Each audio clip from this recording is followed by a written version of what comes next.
Because the numbers in this next story might surprise you. Every year in this country, about 67,000 people die of something linked to substance abuse. Now, those numbers come from the Center for Addiction and Mental Health. Whether it's you or someone you love struggling with addiction, going to a safe place to get help like rehab can be a lifesaver, but it's hard, and there are still many misconceptions about the process. Valentino Colavecchia is a counselor at Addiction Rehab Toronto.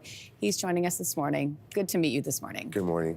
Many people believe that in order to go to rehab, you have to hit rock bottom. You say that's not true. No. Explain that a little bit. Simple answer is no. I mean, like any illness, things can get progressively worse.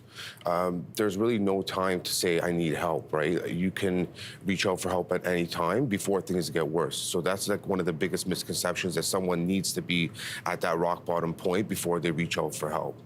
It's hard, too, when the person doesn't want to get help, right? What do you say to families who are looking for some answers as to what to do with a loved one? I think it comes from a place of obviously compassion for families, but there has to be a certain amount of willingness on the part of the other, of the family member or loved one to want to get help, right? Mm-hmm. So that is the whole thing with the rock bottom. Many people say, well, if I get to rock bottom, then I'll have that desperateness or that willingness to go and get help. But families are always still struggling to get those, their loved ones into treatment, right? So let's talk about treatment and what rehab looks like. What can somebody expect when they first arrive to a rehab center? What we do is what we call an intake process. So we'll receive a client, and we'll do a pre-assessment for them when they come in.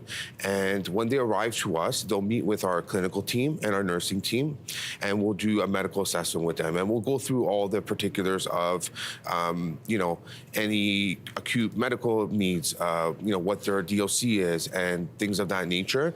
And then we'll see a doctor, within the first hour, and we'll address their withdrawal symptoms and see how we can mitigate those, those problems.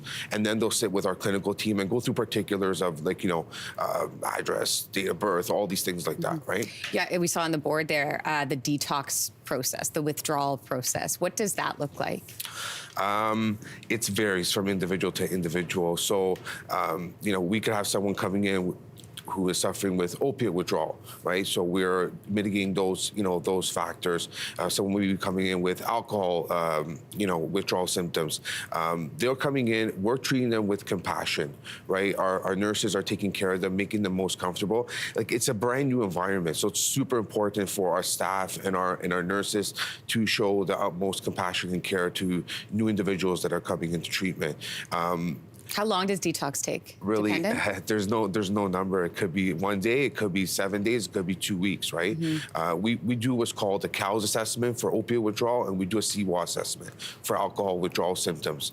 And we basically manage a client with those assessments, and get to a point where we feel that they're stable enough to be participating in the day-to-day treatment. What happens if halfway through they're like, I don't want to do this anymore? Some people they decide to leave, right? Mm-hmm. That's just the truth, choice. Right? Yeah. Yeah. A lot of people think that rehab is just therapy sessions all day long. What do you say to that? No, there's a certain fun to it, right? Mm-hmm. There's certain fun to it. We start our day off with like a morning group where we set an intention for the day.